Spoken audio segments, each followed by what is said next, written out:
friends, I am Rahina Molasby from Balikamadam Higher Secondary School, study in 7th standard. I am going to introduce my own storybook. The name of my storybook is How Far is the River? The story is written by Ruskin Bond. The story reveals an adventurous journey of a young boy who goes in search of a river. Here is a boy who set out on a trip to appreciate the beauty of nature. Where does he go? What does he see there? How does he feel? Let's find out. Storybook. Between the boy and the river stood a mountain. The boy was young and the river was small, but the mountain was big. The thickly forested mountain hid the river, but the boy knew it was there. He had never seen the river with his own eyes, but from the villagers he had heard of the fish in its water and of its rock. He wished to touch the water and know it personally.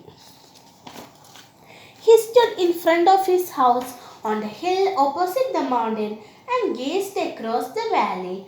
Dreaming of the river, he was about 12 years old, a sturdy boy with untidy black hair and shiny black eyes. He had fine feathers and a clear brown skin, but his hands and feet were rough and scratched. He was barefooted not because he could not afford shoes, but because he liked to feel the warm stone and cool grass. It was 11 o'clock and he knew his parents would not return home till evening. There was a loaf of bread he could take with him, and on the way he might find some fruit. Here was the opportunity he had waited for. His mother and father had gone to visit relatives for the entire day and had left him on his own. If he came home before dark, before they returned, they would not know where he had been.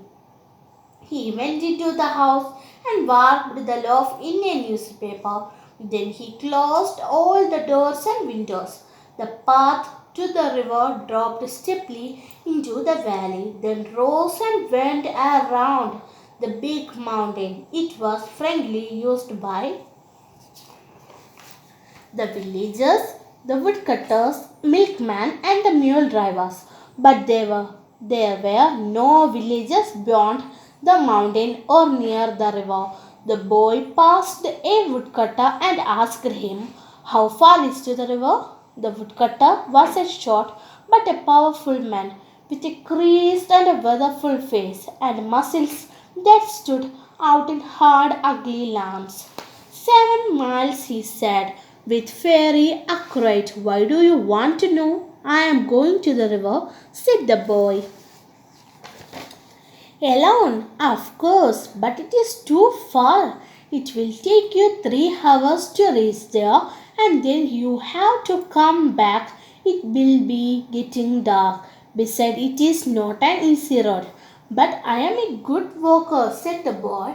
Truth, he had never walked further than a mile from his house to his school.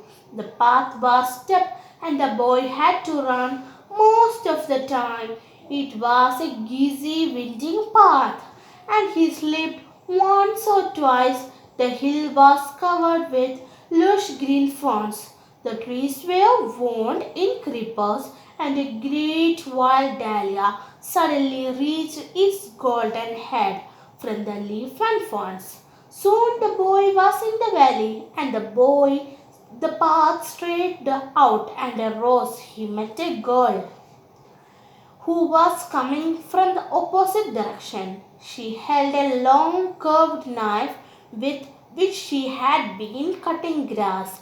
The bangles she wore made some music when she moved her hands, and it was as though the hands spoke a language of their own.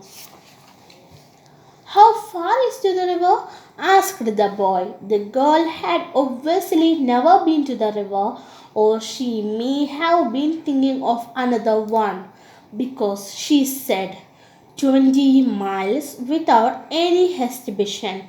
The boy laughed and ran down the path. The parrot suddenly scrooched the floor low over his head. and heard, had a flash of red and green. The bird disappeared amongst the trees. A trickle of water came from the hillside, and the boy stopped to drink the water. Was cold and sharp, but very refreshing. However, it seemed to have the effect of making him more thirsty.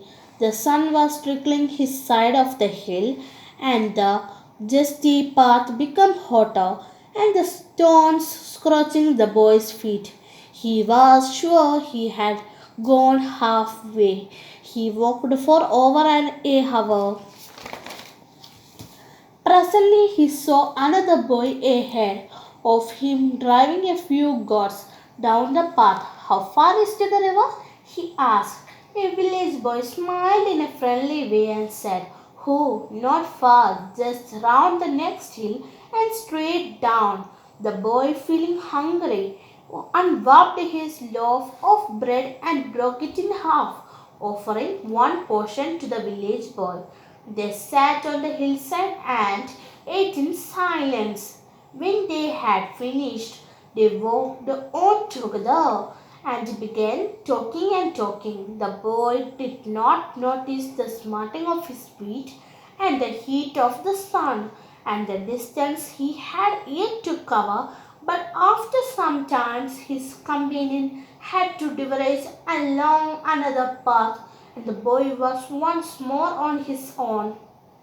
He missed the village boy.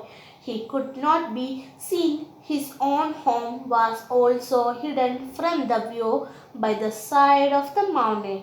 The river was not in sight either. He began to feel discouraged. He was sorry he had finished the bread. He might want it later. He was determined to see the river. He walked on along the hot, dusty, stony path, past the mud huts and trades field until there were no more field or huts, only forest and sun and loneliness. In loneliness, now there were no more man influence. Only trees and rocks and brambles and flowers only. The silence was impressive and a little frightened. It was different from the silence of a room or a street. It was the silence of space, of the unknown silence of God. Then, as the boy rounded a sharp bend, the silence broke into sound, a sudden roaring sound. The sound to the of the river. Far down in the valley, the river tumbled over rocks. The boy grasped and began to run. He slipped and stumbled, but still he ran. Then he was ankle deep in the peacefully cold mountain water, and the water was blue and white and wonderful. So, friends, I hope you all like my story. Thank you.